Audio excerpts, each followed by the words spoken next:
People are aware of class.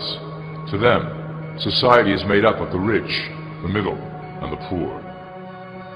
The one thing that all three classes don't understand is that the pyramid continues upward. There is a detached hidden capstone made up of an elite board of directors who own and manage ILLUMICORP. The three classes below, in essence, become the assets and resources of ILLUMICORP. ILLUMICORP is divided into various administrative branches, but each branch has the same 5 levels in their hierarchy. You will begin at the bottom, in the initiate category. As such, your role will be to make sure that your orders are carried out through the sub-corporations and institutions controlled by ILLUMICORP. You will be placed in plain sight, at the head of a company or institution in the public sector, to carry out the plans delivered from above. Remember, your role is very important. You will be the face of ILLUMICORP to the outside world. You are our connection to the masses below. Never speak publicly about your orders or your masters. Now let's look at ILLUMICORP's 6 administrative branches and their functions. You will be placed in a top position of power among one of the following sectors. In this way, as you are monitored and guided from above, you will decide strategy and introduce programs that further our goals. For that is the secret to ILLUMICORP's success. Control the head, and you control the body. This is potentially ILLUMICORP's most effective instrument for global control. Through international banking, we manipulate the fate of all countries.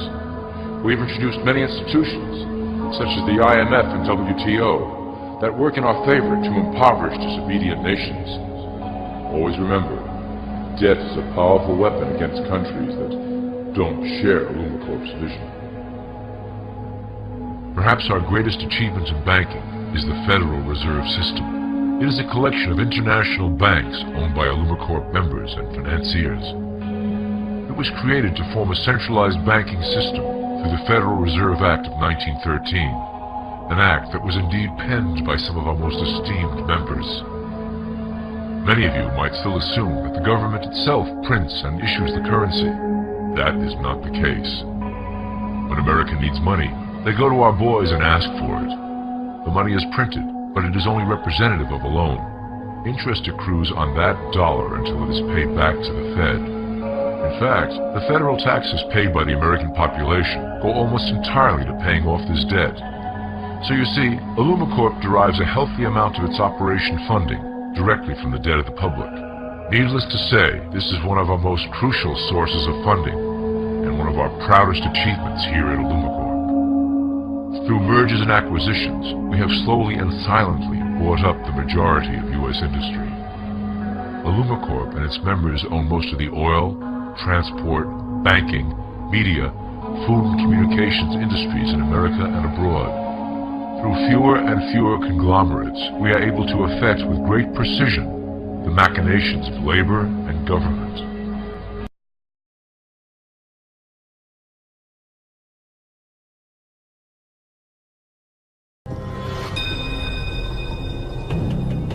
Many authors believe that the reptilian Anunnaki warriors of ancient Sumeria, who invaded the Caucasus Mountains, have secretly continued to control mankind via the worldwide network of secret societies which are loosely described as the Illuminati.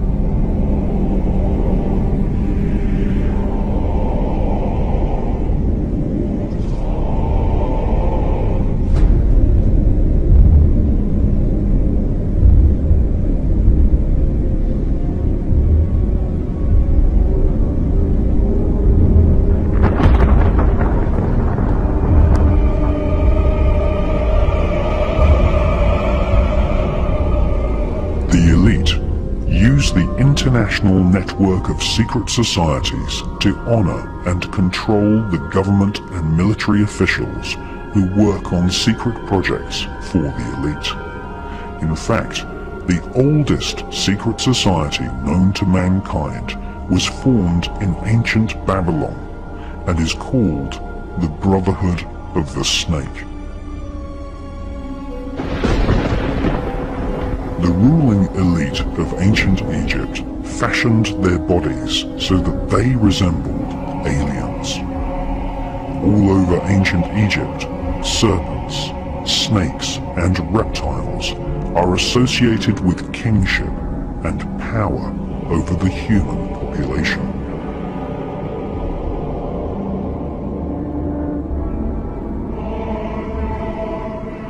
New kings had their bodies massaged with a special potion which contained crocodile fat. This was a worldwide cult of the crocodile, a reptilian species which has kept its original form since before dinosaurs walked on land. The crocodile is pictured alongside the Wangina creator spirits of Western Australia. Reptiles have always been associated with a race of hidden masters.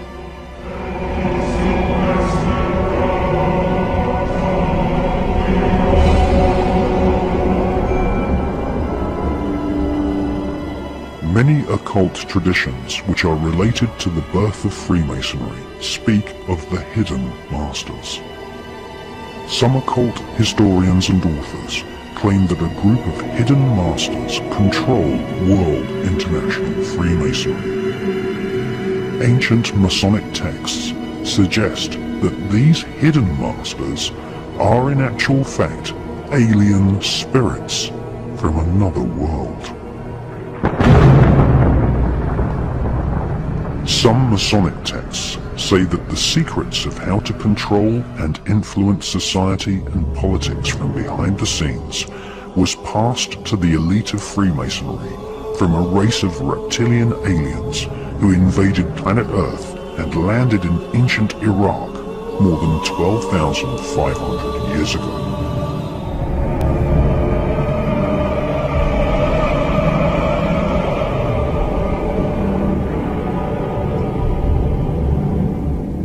Professor John Mack of Harvard University made a detailed study of people who claimed they had been abducted by aliens. In his book, John Mack studied abductees who said that the grey alien is actually a genetically engineered reptilian who invade planet Earth on a regular basis and collect human DNA as part of a plan to breed an alien-human hybrid race who will serve an extraterrestrial elite.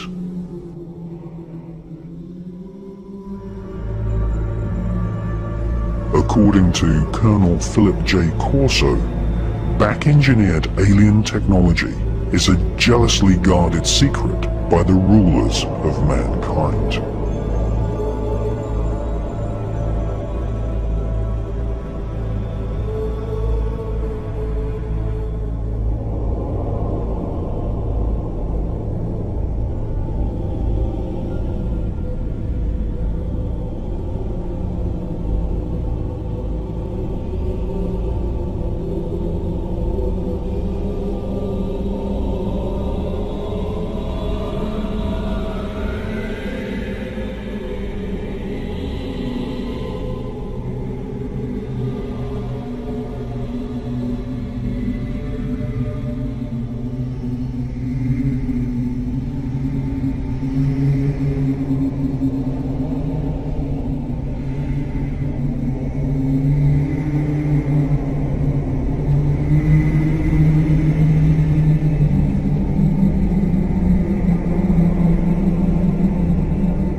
Regardless of whether the Apollo moon landing was faked or not, an interesting photograph hangs on the wall of the Sanctuary of the Scottish Rite Masons in Washington, D.C. This photograph shows astronaut Neil Armstrong holding a Masonic apron over his spacesuit. The photograph has seemingly been taken on the moon, or at least on a studio set which resembles the surface of the moon. Neil Armstrong has become a mysterious character since his alleged moon expedition. According to the records of the Ohio Grand Lodge of Masons, Neil Armstrong's father is a Freemason. In fact, Neil Armstrong Sr. is a high-ranking 33rd degree Freemason. Neil Armstrong's co-pilot, the second man to have allegedly walked on the moon, was Buzz Aldrin. At the time of the Apollo 11 mission, Buzz Aldrin was a 32 degree Freemason. They were in good company, as many of NASA's astronauts were also Freemasons, including Gordon Cooper, Walter Schirra, John Glenn, Edgar Mitchell, Thomas Stafford, and Paul Weitz.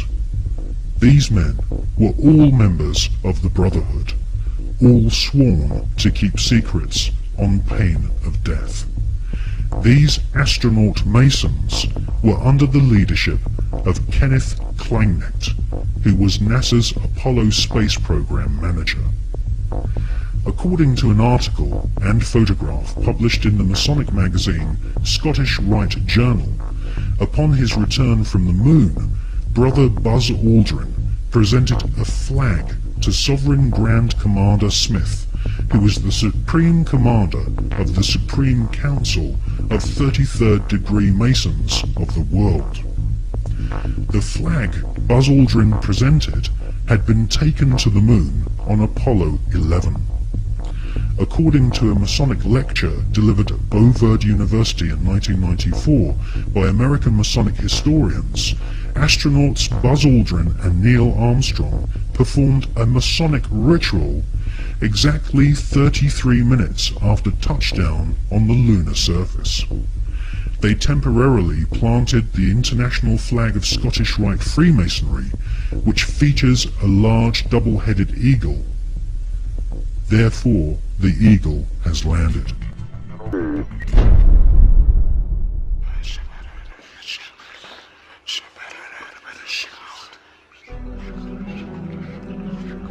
The short Masonic ritual Armstrong and Aldrin allegedly performed declared the celestial body of the moon to be the property of the Masonic God.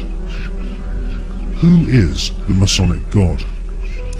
As confirmed by former Supreme Commander of the 33rd degree and Grand Wizard of the Ku Klux Klan, Albert Pike, the Masonic God is Lucifer.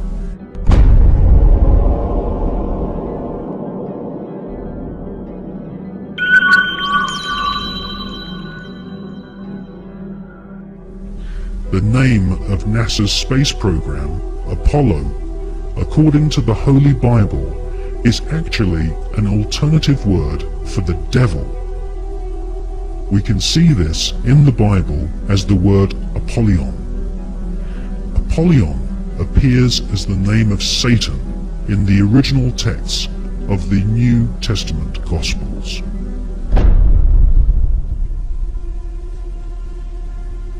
Like Christopher Columbus and many explorers before them, Armstrong and Aldrin used a flag to claim territory for their monarch.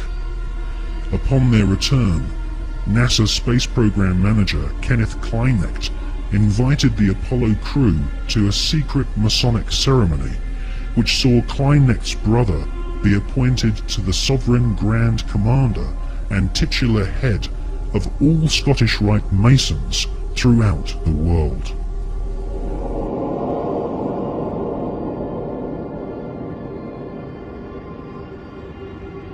Once you learn the occult significance of words such as Apollo, Columbia, and Atlantis, you will realize that the occultically inspired murdering Nazis who developed NASA's space program have used names which are part of ritual, magic, and the occult.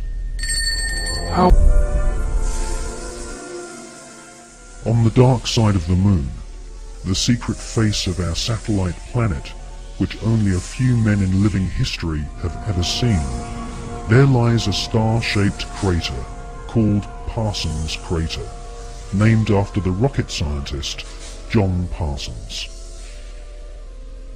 John Parsons is known by several names. He was born under the name Marvel Whiteside Parsons, and soon became involved in the occult.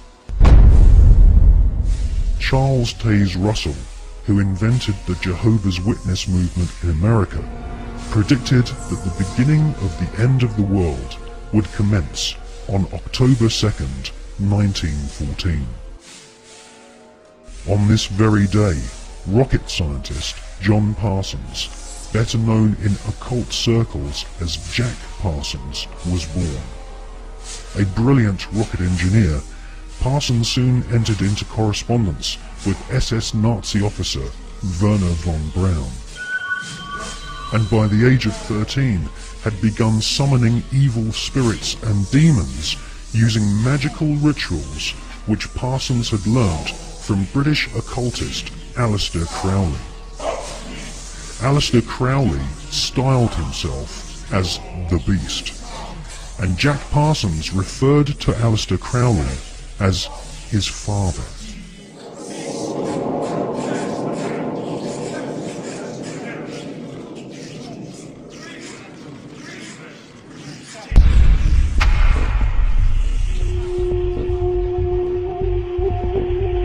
Grand Master of the Priory de Sion, Jules Verne, had written several books which strongly influenced the mind of the young Jack Parsons. In 20,000 Leagues Under the Sea, Jules Verne prophesied the invention of a submarine vehicle which could wage war from the depths of the oceans. In newspaper reports read by the young Jack Parsons, he saw German U-boats launching futuristic torpedoes, travelling under the sea and causing death and chaos. Young Jack Parsons wrote in his journal that if the French author Jules Verne's submarine was a tangible possibility, then why not the rocket ship which travelled to the moon and back in Verne's other books? For most of Jack Parsons' adult years, he was an adept of occultism and a distant disciple of Aleister Crowley. When Crowley visited California and gave the go-ahead to form a new chapter of his OTO Satanic Secret Society, it was Pasadena, the hometown of Parsons, which was chosen. Jack Parsons developed and patented several liquid and solid fuel rocket engines. His patented designs are still being used to this day on intercontinental ballistic missiles such as Polaris and the Space Shuttle. The Polaris nuclear missiles use Parsons rocket technology, which has a pentagram-shaped void impressed into the solid rocket fuel to aid faster burning. Parsons also patented an acid-aniline mix, which was used on the first generation of Titan nuclear missiles, used to deliver deadly warheads and also used for high-level atmospheric tests.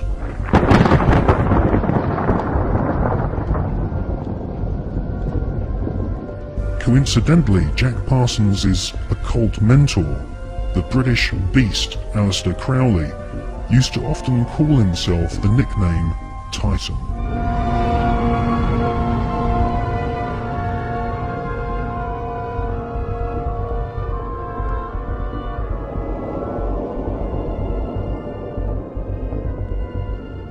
On April 15th, 1942, Parsons demonstrated a plane powered by two liquid fuel rocket boosters at Edwards Air Force Base.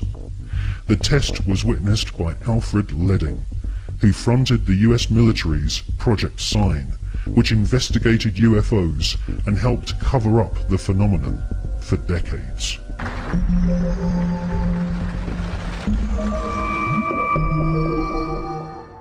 Jack Parsons revered the English Satanist Aleister Crowley, and eventually became the leader of one of Crowley's secret cults called the OTO. The OTO, or Ordo Templi Orientalis, claims descent from the Bavarian Illuminati, which had been revived by Adam Spartacus Weishaupt on May 1st, 1776, and had approximately 2,000 members in Masonic lodges in London, Paris, Copenhagen, Amsterdam, Munich, and Ingolstadt.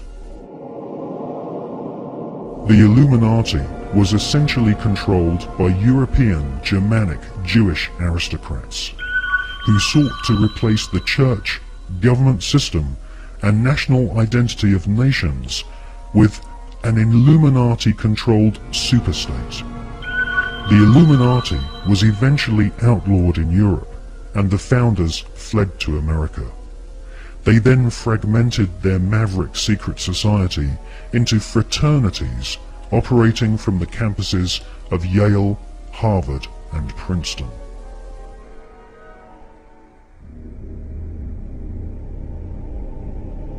From his pulpit in Brooklyn, New York, charlatan priest Charles Taze Russell prophesied that from October the 2nd, 1914, the beginning of the end of humanity would commence, with the emergence of the Antichrist and Babylon the Great, as foretold in the Bible's Book of Revelation.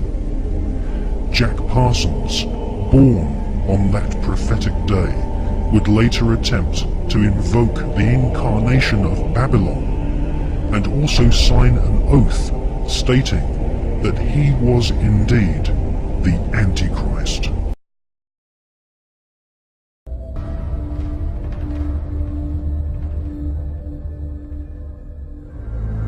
"3,500 years ago, during the reign of King Thutmose III, ancient Egypt was invaded by spherical UFOs which were described as circles of fire. According to ancient papyrus, these spherical UFOs filled the sky for several days.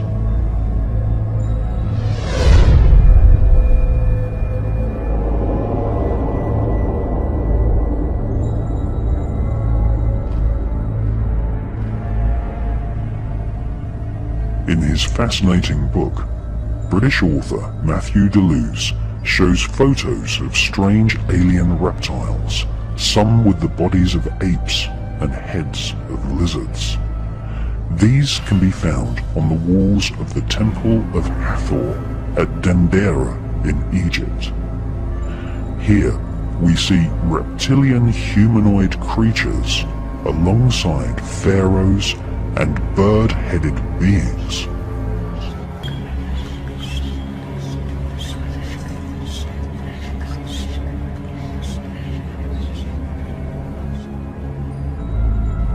Like the Antikythera mechanism from ancient Greece and the Baghdad battery, this plasma technology was a closely guarded secret technology reserved for the use of the elite in ancient Egypt. Just as we see today, the royal political elite have secret underground bases, harboring secret stealth technology and flying saucer type craft.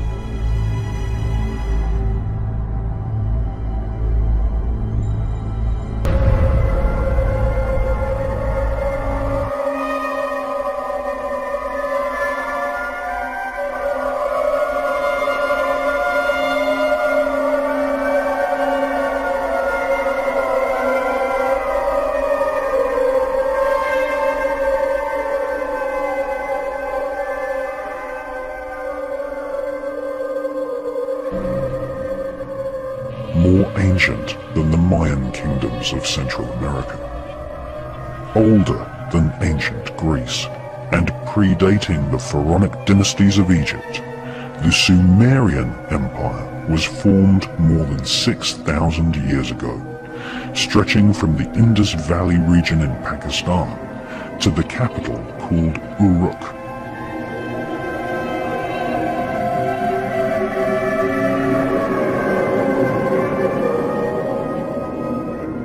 Sumeria is known as the cradle of civilization. It was here that white-skinned peoples from the Caucasus Mountains spread a worldwide cult of blood ritual and magic to the rest of the world. Hayat Nebat, Enenet Nebat, Jedafuet F.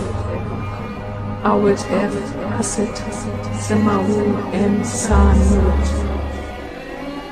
Two authors, Zechariah Sitchin and the British genius John Marco Allegro, who translated large parts of the Dead Sea Scrolls, studied ancient Sumerian clay tablets, which were discovered at Nineveh in the 1800s.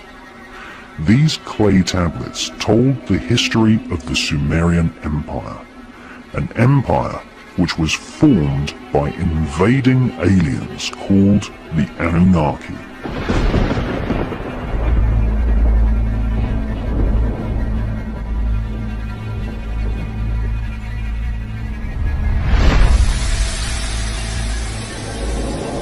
Sumer's original name was Ki-Em-Gir, which means the land of the kings with blazing rockets. The Sumerian clay tablets describe the Anunnaki aliens genetically manipulating mankind and creating a hybrid race of alien reptilian humans who became known as the Nephilim.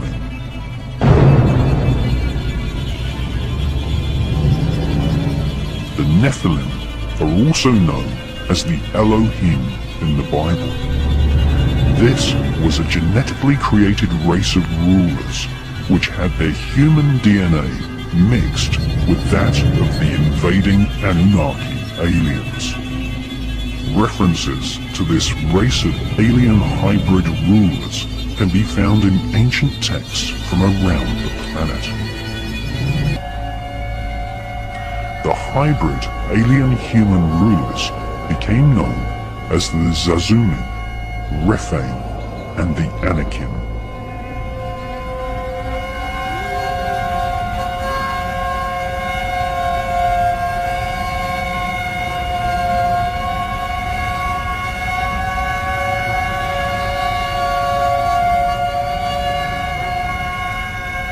The world's most famous author on the subjects of the occult and human consciousness is David Icke. In his books, The Biggest Secret and Tales from the Time Loop, David Icke reports that blood sacrifice was an important part of ancient cultures in Babylon and also in Central America. In the legends of Babylon, the kingdom of ancient Iraq, which supplanted Sumeria, the drinking of human blood and the sacrifice of children was performed to please the alien gods who had invaded from the stars.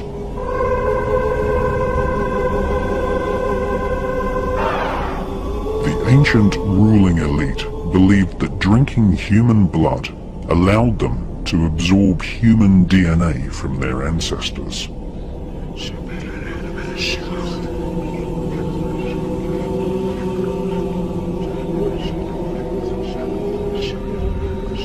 The Vatican continues this ancient blood-drinking ritual to this day with the symbolic drinking of the blood of Christ. David Icke claims blood-drinking rituals have been performed by members of the royal political elite throughout history.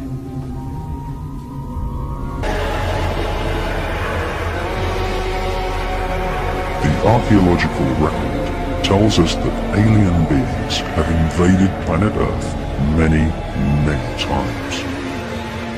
All over the United States, ancient oral traditions of sky gods, or aliens, persist. At conferences organized by American shamans, legends of aliens who gave mankind knowledge of genetics are spoken about openly.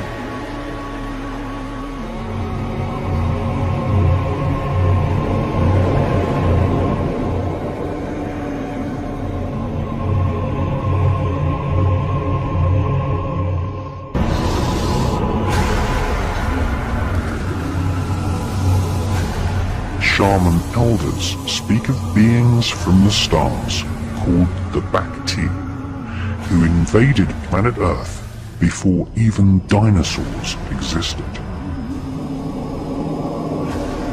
Right at the point when planet Earth was just forming. The Hopi shaman elders make little dolls which represent spirits of their elders and spirits of the Earth.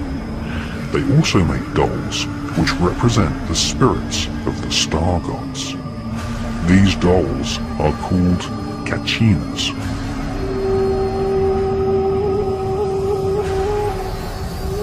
According to shaman legends, the ancient Bacti genetically manipulated animals and created mankind.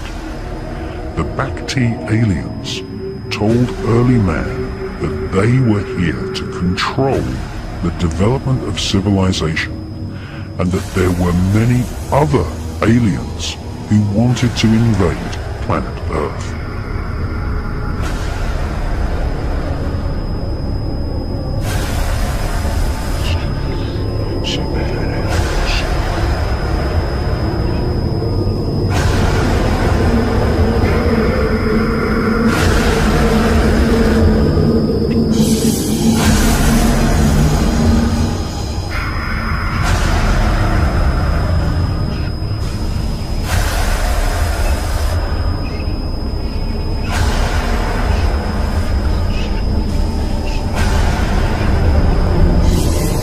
According to American shamans, the Bacti aliens have been known both as gods and devils throughout the evolution of man. Shamans teach that the Bacti are gods of the stars who have often destroyed evidence of man's real history in order to keep mankind ignorant and controllable. The oral traditions of the North American Indians teach us that the Bacti star gods eventually lost control of planet Earth to another race of aliens, who were vicious reptiles with faces of dragons. The Temple of Hathor at Dendera in Egypt is dedicated to a deity who had dominion over our Milky Way galaxy. Scientists and astronomers now agree that there could be as many as 50,000 planets in our own Milky Way galaxy which can support intelligent life. On the ceiling of the temple, giant carvings depict star constellations, and on the walls, reptilian humanoid aliens are standing beside technological devices.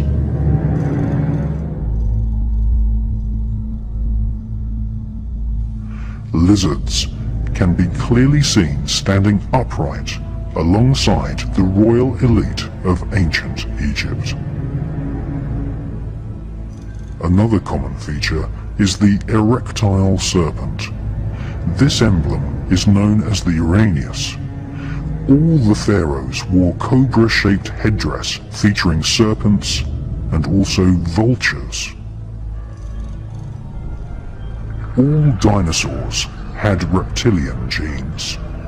Contrary to what mainstream science teaches, all the dinosaurs did not die out in prehistoric times. They evolved into birds. Modern science has only just confirmed what the royal elite have known for thousands of years, that the reptilian genes of dinosaurs evolved into the various species of birds which we see to this day. Birds are actually avian reptiles, or feathered serpents. Birds share the same reptilian DNA as pterodactyls and biped raptor dinosaurs such as the Tyrannosaurus rex.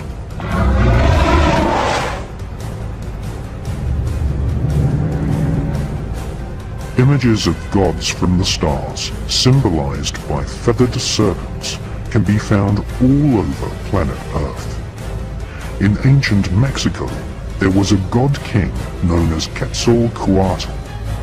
The word Quetzal means bird, and Coatl means serpent. He was the god from the stars who brought civilization and knowledge of the cosmos to the people of Central America.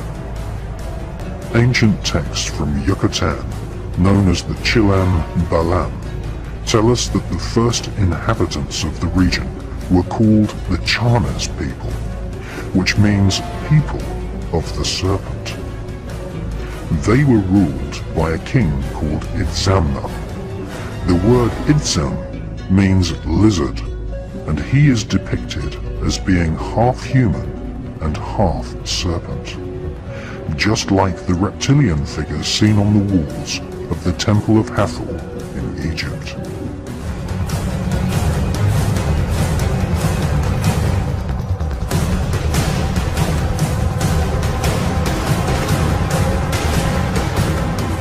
"5,000 years ago, the Olmecs of Central America carved statues of their god kings seated within the protective coils of giant serpents. In these carvings, we see gods holding small buckets, identical to the situlas of ancient Sumeria. These buckets contained the so-called water of life, the genetic material from which the reptilian overlords created modern man as a slave race to serve them.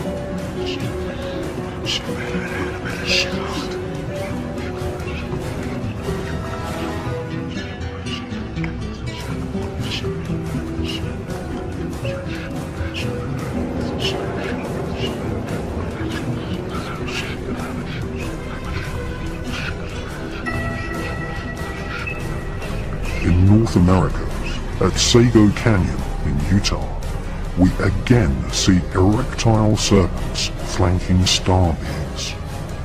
This is the exact same iconography as we find at the Temple of Hathor in Egypt. This suggests that knowledge of a race of reptilian aliens was accepted as fact in the distant past right across planet Earth.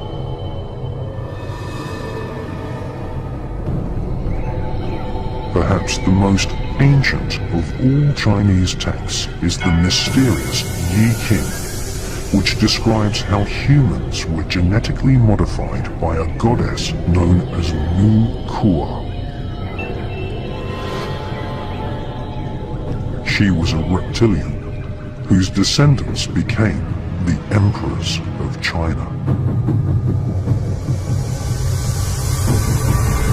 Time and time again, we see rock carvings and ancient texts from all over planet Earth telling us that dragon-like reptilian humanoids invaded planet Earth and genetically created a race of hybrid alien human rulers.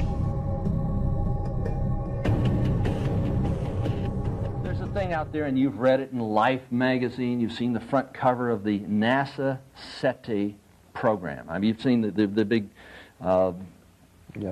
picture from outer space, and they've talked about $100 million investment, $100 million to invest to find out whether there is extraterrestrial intelligence. Well, they got something going here. You remember War of the Worlds? The radio broadcast? Yes, by Orson Welles, 1939. Mm-hmm. Yes. Well, we've got something else coming in. They're going to make the announcement that they have discovered extraterrestrial intelligence. And this will frighten the people of the world and say, oh my God, how can we deal with this as a nation? But we can only deal with it as the United Nations. Yes, we're going to have a United Nations, a one-world government. Yeah, it's necessary, they're going to say. It's absolutely necessary. Why? Tell me. To defend ourselves from those little green men, from the aliens that are out there. They will make that announcement. And the whole program is phony. It's fixed. It's set up. And you're going to be the patsy unless you understand what's going down and who's doing what To whom? And if you, We're running out of time as a nation. Yeah. well, this is certainly a tall order. I mean, I used to think that Campus Crusades Jesus 2000 was a bit far-fetched to win the world to Christ, and now I'm hearing all this. This is Well, they want to win the world for Satan. Yeah. They want a Luciferian 2000 program in their initiative. We're talking about Right. the Illuminati, not the Campus Crusade. What we need to do is incite Right. a revelation to avoid a revolution. And if you think that's far-fetched, just remember that the Soviet Union was put before us in our media, in our television, in our radio, in our newspapers as being an evil empire, a frightening, powerful, evil, militaristic empire. Who can't even feed its own people. And now today we find it's like the Wizard of Oz. He comes out from behind the curtain. We find out they've been starving all their life. They can't even grow enough potatoes to make vodka. They have to import the potatoes. They haven't even got a railroad track across their country. They're starving. They have always been starving. They're broke, and the only military materials they had is the stuff that we sent to them that we are not using anymore, shells of rockets, shells of planes, and it's just an evil empire on paper. Dwayne, They're starving. You asked about this Luciferian thing by the year 2000. I was concerned when they sent up the Galileo mission, because they sent up the Galileo mission to explore the planet Jupiter. That went up in 87 or so? Something like that. It's already gone. It's on its way, folks. It's going to Jupiter. It's going to reach the planet by 1995. It's going to circle the planet. And then by 1999, it's going to be drawn into the planet where it will simply explode. What does it have on it? It's got 49 and a quarter pounds of plutonium, enough for, well, let's say 10 hydrogen bombs. What is the atmosphere of Jupiter made up of? Hydrogen. Now, this, if it were to be ignited, would give us a second sun. Right. And I thought, my God, the year 2000, a second sun. I said, where have I read that before? Something struck me. I said, wait a minute, Arthur C. Clarke, 2010, Odyssey 2. I went back to the last chapter. Guess what the last chapter's called? Lucifer Rising. And he talks about the ignition of the planet Jupiter by the year 2010. And he said at the very end of the book, you can read it, go to the library, pick it up, look at it. He said that the NASA space program was interested, Dr. Robert Jethro, I think it was, or Jethro, was interested in this particular thesis for the Galileo mission. So we're talking about a space exploration program that not only is going to go, it went up. That was in 1982. This was sent up 5 years later. It's already on its way. If that thing ignites, it would give us a dual solar system. So what we're talking about is and they two would suns. rename the planet from Jupiter to Lucifer. Right. And that's exactly what Arthur C. Clarke talks about in 2010. So we're talking about Lucifer 2000. There'll be no more nighttime, so there'll be no more opportunity for crime at night. There will be more sun now because you have two suns now in our solar system. And the increase of the growing system, like the Matanuska Valley north of Anchorage. And this may sound Alaska. pretty far-fetched, but you had better look at the facts. The fact is that this thing is carrying plutonium. It's going to Jupiter, and they know what it's going to do when it does crash. So, and this NASA SETE program could be used as a vehicle to frighten the people of the planet into surrendering their sovereignty and to accepting a one-world government. And we're talking about a group out here called the Federal Emergency Management Association, right, which came in mass when the riots took place. They create chaos, then they create control. Over the world headquarters in Switzerland of the World Masonic Headquarters for World Freemasonry, over the door is Ordo ab Chao, which is Latin for order out of chaos. And all Freemasons know that term, Ordo ab Chao. Order out of chaos. The concept is to create chaos, create the problems. Then while the people are frightened to death of all the crime and everything that seems to be out of control, a riotous situation, the government then moves in with justification. In order to put down this terrible chaos, they must have full power of the military, full obedience of the people to give the government full power to do whatever they want. That's why we're having all over the world wars, riots, bloodshed, famines, all kinds of things happening around the world. It's being manipulated. It's being orchestrated. Not just for Los Angeles. It's conflict control. Conflict control. There's been more wars since the creation of the United Nations than before the creation of the United Nations. More wars since 1945 to 1992 than from the beginning of time through 1945. Let me explain and the people this who created point. the Council, the United Nations, were from the Council on Foreign Relations, Yes. including Alger Hiss, the first Secretary General of the United Nations Organizational Let me Conference. just in say, when 1945. fundamentalists kind of talk about their ideas that kind of parallel to this, they at least have what they consider to be some ray of hope that Christ will come down and save us all, or something like that. Right. Do the two of you, individual, whatever, have any kind of hope or anything that you can give us? The creation of a free world alliance. A free world alliance. A free world what is alliance. that? That's the creation of many, many, many different nations where individual rights and sovereignty is respected so that we can do our own thing in our own time. I'm talking about laissez-faire. I'm talking about free enterprise. Sounds like not corporate libertarianism. socialism like we have right now. Would it be fair to call you libertarian or not? I'm an anarcho-capitalist, libertarian, quasi-conservative. I believe in conserving not the status quo, but conserving freedom. And these freedoms that we have are drifting away. They're going through our fingers like water or sand. We've got to grasp hold of the Constitution. We have to use that document or we're going to lose it. And the problem is education. That's where the real power is in the educating of people. Myself, I'm not looking for anyone to come back, no Messiah to come back to help.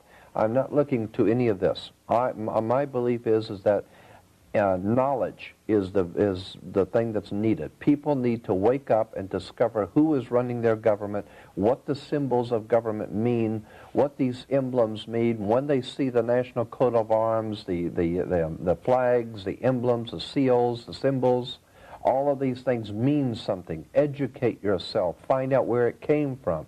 That's the only hope I see for the human race, is the human race itself waking up to find out we've been had. But the oligarchy has, the oligarchy has a Messiah, Lord Maitreya. I call him Lord Betraya, who's wrapped in with the Theosophical Society, wrapped in with all of this Luciferian crap. You go up to little Satan place, Ojai Valley, and I was raised up there in Ojai Valley. You're going to find the Blavatskyites, and you're going to find the Krishnamurti group right next door in the Meditation Mountain. And I believe they're going to try to introduce this Lord Maitreya as the Jesus, the Buddha, as the new Muhammad. He's going to be all things to all people.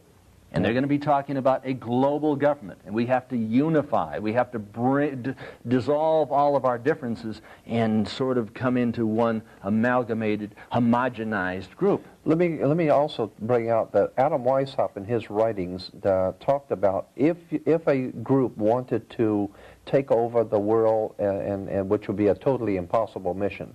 But if they, and incidentally, that's where we get Mission Impossible from Impossible Mission Force, which, if you remember in the movie, Impossible Mission Force was IMF, which is the International Monetary Fund, and the Impossible Mission Force was always working for the government, overthrowing kings, rulers, and princes, but of course the government had nothing to do with it.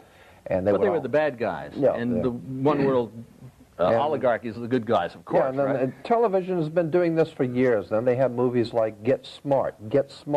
And in Get Smart, what did you have? You had the two sides, chaos and control. Again, we have ordo ob chaos, chaos and control. That's the way you get control, is by causing chaos.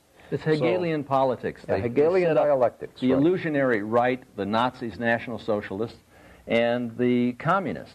Now, the Nazis believed in total government. The communists believed in total government. You say, well, gee, I'm not over there. I'm sort of down the middle, and you're half Nazi, half communist. Adolf Hitler said, basically, National Socialism and Marxism are the same. Yeah. He said that on February 5th, 1941. He said they're identical. the same. Absolutely. So what I'm saying is that when you get back to the original symbols and emblems of the secret societies, and you understand, as Adam Weishaupt wrote, which is what I was going to bring out, Adam Weishaupt wrote that the one thing that will bring all nations together, all peoples together, because there's so much differences between races and individuals, but the one thing all individuals will come together for is to save their own hide. So if you can create enough bloodshed, enough violence, enough anarchy, if you can finance, organize, and direct it correctly to cause enough civil unrest and civil law unrest. How about creating a new world order by creating what? The illusion that there are men from outer space. There won't be simply a war of the world. This is a war that is declared against the world, and that's what they're trying to bring about. If you take a look at the background of George Bush, take a look at the background of Adolf Hitler. Where did he get his money? Senator Adolf Hitler. Prescott Bush was involved as the chief man at Brown Brothers Harriman. Brown Brothers Harriman was involved in the financing of Adolf Hitler. Adolf Hitler... So was General Motors, General Electric, Standard DuPont, Oil. Standard Oil. All of these corporations got to be large corporations because they were financing both sides during the Second World War.